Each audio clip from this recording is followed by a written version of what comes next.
샬롬, 류 선생의 구속사 천국열차, 유도순 목사님의 신구약성경 파노라마를 낭독하는 시간입니다. 지금은 레위기 13장과 14장, 문둥병의 진단과 정결 규례, 요절 14장 14절, 제사장은 그 속건제 희생의 피를 취하여 정결함을 받을 자의 우편 귓뿌리와 우편 손 엄지가락과 우편 발 엄지가락에 바를 것이요. 13장은 문둥병에 대한 진단 규례이고 14장은 정결케 하는 규례입니다. 그러니까 13장에서 진찰하여 14장에서 치료하는 내용입니다. 그러므로 두 장을 상고함에 있어서 사활적으로 중요한 요점은 13장에서 그가 부정한 즉 혼자 살되 진 밖에서 살지니라 13장 46절 한 진 밖으로의 추방과 14장의 그리하면 정하리니 그 후에 진에 들어올 것이나 14장 8절이라고 한 들어옴의 결부입니다. 어찌하여 진 밖으로 추방되었으며 그가 진 안으로 들어오는 것이 어떻게 해서 가능해진다는 말씀인가? 여기에 13장 14장의 요점이 있습니다. 도표를 보시면 제사장은 그 피부병을 진찰할 진이를 중심으로 1. 피부에 색점이 생겨서 문둥병같이 되거든 제사장에게로 데려갈 것이요. 2. 제사장이 진단하여 그를 부정하다 할 것이요. 3. 문둥병이 전신에 퍼졌으면 정하다 할 것이요. 4. 문둥병 환자는 부정하다 부정하다 외치고 진 밖에 살찐이라 합니다. 15장은 정결 규례인데 문둥 환자의 정결케 되는 규례를 중심으로 14장이죠. 5. 제사장은 진에서 나가서 진찰할 것이요. 6. 산 새 2마리를 준비하여 7. 잡은 새 피를 7번 뿌리고 한 마리는 노을 찌며 8. 수양과 암양으로 속건제를 드리라 합니다. 9. 그 피를 엄지손과 엄지발가락과 귓불에 바를 것이요. 10. 기름을 귓뿌리와 엄지손가락, 엄지발가락에 바른 피 위에 바르라 하시고 11. 이것이 부정하고 정함을 가르치는 문둥병 규례라 하십니다. 첫째 단원 13장 1절에서 59절 문둥병의 진단 규례. 둘째 단원 14장 1절에서 57절 문둥병의 정결 규례. 주제 문둥병의 진단과 정결 규례. 기억. 먼저 생각해야 할 점은 첫째는 이 규례를 명하시는 대상이 어떤 사람들인가 하는 점입니다. 바로의 노예였다가 유월절 어린 양의 피로 구속함을 얻어 하루아침에 하나님의 백성으로 신분이 바뀐 자들입니다. 그러나 저들은 옛 행실을 온전히 벗어버리지 못한 상태요.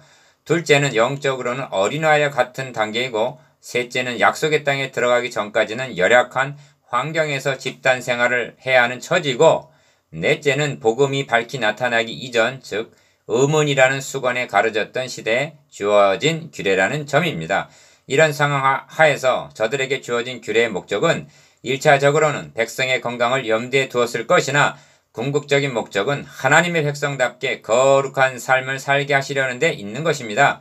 이 점을 저들이 잘 알고 있는 문둥병의 특성을 들어서 경계하시려는 것입니다. 니은 문둥병은 특성상 죄의 사악함을 가장 잘 나타내는 질병이라 할 수가 있습니다. 가 잠복하고 있을 때는 알기가 어렵고 나 잠복 기간이 길고 다 전염병이 강하고 라 일단 드러나게 되면 비참한 결과를 가져오게 되어 마 가족과 분리를 가져오게 된다는 점 등이 죄의 특성과 유사합니다. 그러므로 46절에서는 혼자 살되 진 밖에서 살진이라 하고 말씀하는 것입니다.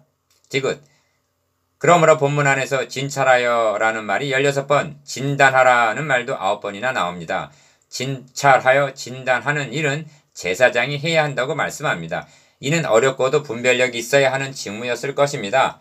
그러므로 분명치 않을 때에는 7일 동안 격리시켜 놓고 살펴보라고 말씀합니다. 리을 그리하여 본문에는 부정하다는 말이 22번, 정하다는 말이 17번이나 나옵니다. 이처럼 구약교회의 거룩을 지켜야 할 책임이 제사장들에게 있었던 것입니다.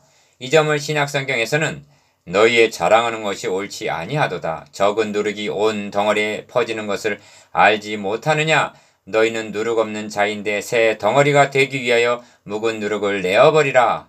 우리의 유월절 양 곧 그리스도께서 희생이 되셨느니라. 이러므로 우리가 명절을 지키되 묵은 누룩도 말고 괴악하고 악독한 누룩도 말고 오직 순전함과 진실함의 누룩 없는 떡으로 하자. 고린도전서 5장 6절에서 8절. 첫째 단원 13장 1절에서 59절 문둥병의 진단 규례. 여호와께서 모세와 아론에게 일러 가라사대 1절 1. 사람의 피부에 무엇이 돋거나 딱지가 앉거나 색점이 생겨서 그 피부에 문둥병같이 되거든 고 제사장 아론에게나 그 자손 중 한 제사장에게로 데리고 갈 것이요. 2절 2. 제사장은 그 피부의 병을 진찰할지니 환처에 털이 휘어졌고 환처가 피부보다 우묵하여졌으면 이는 문둥병의 환처라 제사장의 진단하여 그를 부정하다 할 것이요. 3절 이번의 기억이죠. 피부의 색점이 휘나 우묵하지 아니하고 그 털이 휘지 아니하면 제사장은 그 환자를 7일 동안 금고할 것이며 7일 만에 제사장이 그를 진찰할지니 그의 보기에 그 환처가 변하지 아니하고 병색이 피부에 퍼지지 아니하였으면 제사장이 그를 또 7일 동안을 금고할 것이며 7일 만에 제사장이 또 진찰할지니 그 환처가 엷어졌고 병색이 피부에 퍼지지 아니하였으면 피부병이라 제사장이 그를 정하다 할 것이요 그는 옷을 빨 것이라 그리하면 정하리라 합니다. 4절에서 6절 전염병 있는 문둥병과 단순한 피부병을 분별하기 위해서 얼마나 신중을 기하고 있는가를 보게 됩니다. 우리는 주님의 피로 사신 교회의 거룩을 지키기 위해서 이만한 통찰력을 행사하고 있는가? 니은 그러나 정결한 여부를 위하여 제사장에게 보인 후에 병이 피부에 퍼지면 제사장에게 다시 보일 것이요 제사장은 진찰할지니 그 병이 피부에 퍼졌으면 그를 부정하다 진단할 것이라 이는 문둥병임이니라. 7절에서 8절 핵심은 퍼졌느냐 여부에 있습니다. 감독자로 세움을 입은 자가 삼가고 일깨워 사도행전 20장 28절에서 31절 있어야 함은 죄의 오염과 비진리의 이단 사상이 온 교회에 퍼지지 않게 하기 위해서입니다. 3. 제사장이 보기에 문둥병이 그 피부에 크게 발하였으되 그 환자의 머리부터 발까지 퍼졌거든. 12절 기억 그가 진찰할 것이요 문둥병이 과연 그 전신에 퍼졌으면 그 환자를 정하다 할지니 다 휘어진 자인즉 정하거니와 합니다. 13절 본문이 의학적으로는 어떤 의미가 있는지 그 점은 모르겠으나 영적인 의미는 분명하다 하겠습니다. 심각한 것은 내가 토설치 아니할 때 종일 신음함으로 내 뼈가 쇠하였도다 한 죄가 잠복하고 있을 때입니다.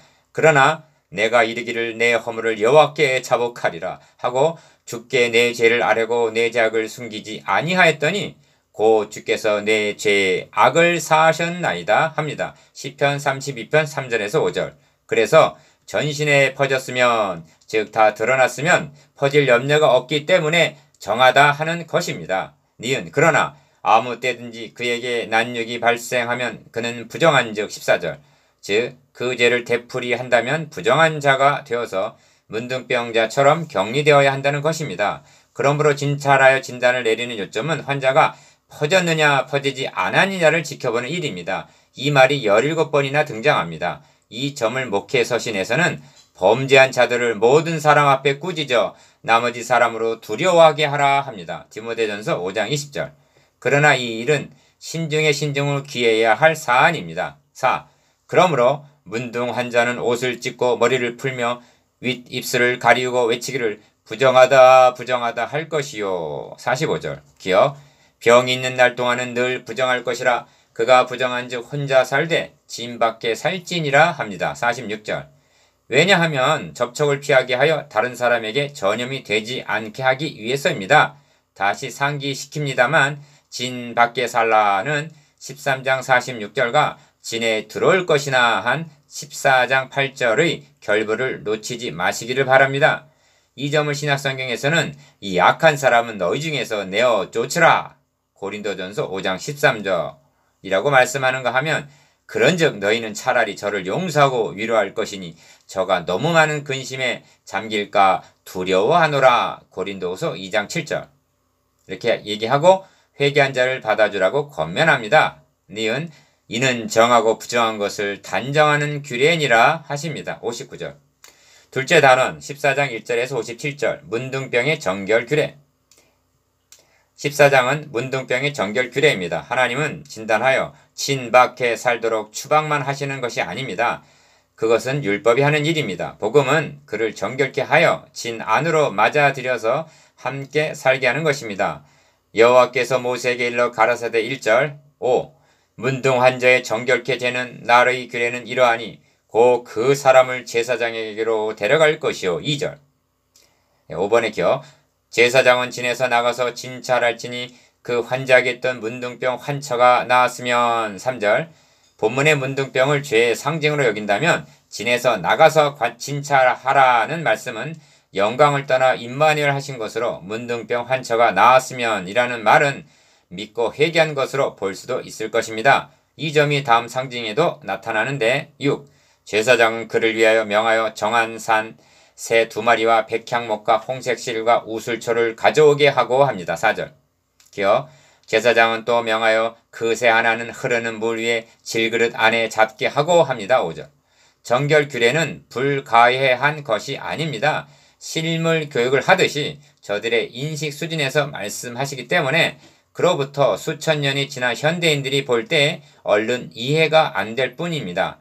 부정하여 진 밖으로 추방되었던 그를 정결케 하여 받아주기 위해서는 대속적인 죽음과 깨끗게 할 흐르는 물이 있어야 한다는 말씀입니다. 7. 다른 새는 산대로 취하여 백향목과 홍색실과 우슬초로 함께 가져다가 흐르는 물 위에서 잡은 새 피를 찍어 문둥병에서 정결함을 받을 자에게 7번 뿌려 정하다 하고 그 산새는 들에 놓을지며 합니다. 6에서 7절. 기어 살아있는 새 2마리를 준비하여 그 중에 흐르는 물 위에 잡은 새 피를 찍어 문둥병에서 정결함을 받을 자에게 7번 뿌리라는 뜻은 새삼스럽게 설명이 필요치가 않을 것입니다. 니은 다만 어찌하여 생축이 아니라 산새를 준비하시는가? 그 의도를 깨닫는 것이 중요할 것입니다. 그것은 분명합니다. 다른 한 마리 새는 들에 놓으라. 7절 하반절. 여기서 하나님의 의중을 깨달을 수가 있습니다. 붙들려 있다가 노임을 받은 새가 어떻게 했을 것 같습니까? 문둥병에 사로잡혔던 형제는 창공을 향하여 날아가는 새같이 병에서 놓여 자유하게 된 것입니다. 디귿. 이런 의도가 흐르는 물 위에서 잡으라, 그 피를 7번 뿌리라는 말씀 등에서도 나타납니다. 이를 위해서 우리의 대제사장 되시는 그리스도는 진에서 나가서 진찰할지니 3절 상반절. 즉 영광의 보좌를 떠나야만 하였고 그 능욕을 지고 영문 밖으로 나가셔야만 했던 것입니다. 그리하여 그 후에 진에 돌아오라 8절 중반절라고 하시는데 무엇을 주장하고 있단 말인가? 이 점을 시편에서는 우리 혼이 새가 사냥꾼의 올무에서 벗어남 같이 되었나니 올무가 끊어짐으로 우리가 벗어났도다 합니다. 시편 124편 7절 8. 제8일에 그는 흠없는 어린 수양 둘과 1년 된 흠없는 어린 암양 하나와 또 고운 가루 에바 10분 3회 기름 섞은 소재물과 기름 한 록을 취할 것이요 10절. 즉 수양 둘과 암양 하나와 소재물을 준비하라 하십니다. 무엇을 위해서인가? 기어 노임을 받은 새를 통해서 계시하시는 하나님은 이번에는 어린 양을 통해서 보여주시려는 것입니다.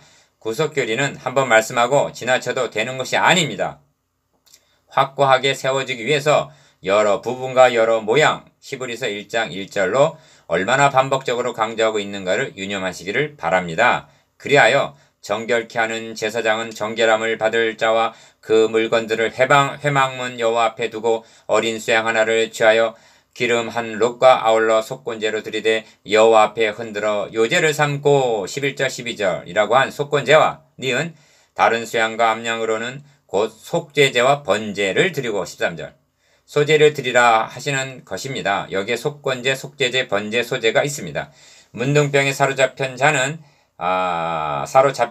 자는 백성으로부터 분리되어 있는 자입니다. 그가 속건제를 통해서 죄의 권세로부터 자유하게 되었고 속죄제를 통해서 죄의 오염으로부터도 자유하게 되었으며 번제를 통하여 당당히 하나님께 헌신하게 되었고 소제를 드림으로 책임 있는 하나님의 백성으로 살아가게 된 것입니다. 이 점이 이어지는 말씀에 분명히 나타나는데 9. 제사장은 그 속건제 희생의 피를 취하여 정결함을 받을 자의 우편 귓뿌리와 우편 손 엄지가락과 우편 발 엄지가락에 바를 것이요 합니다. 14절. 기억, 이는 8장에서 아론과 아들들을 제사장으로 위임할 때 행한 예법 8장 23절에서 24절이 아닌가? 그뿐만이 아니라 제사장은 또 그 한 록의 기름을 취하여 자기 좌편 손바닥에 따르고 우편 손가락으로 좌편 손에 기름을 찍어 그 손가락으로 그것을 여호와 앞에 7번 뿌릴 것이요. 15절에서 16절. 10.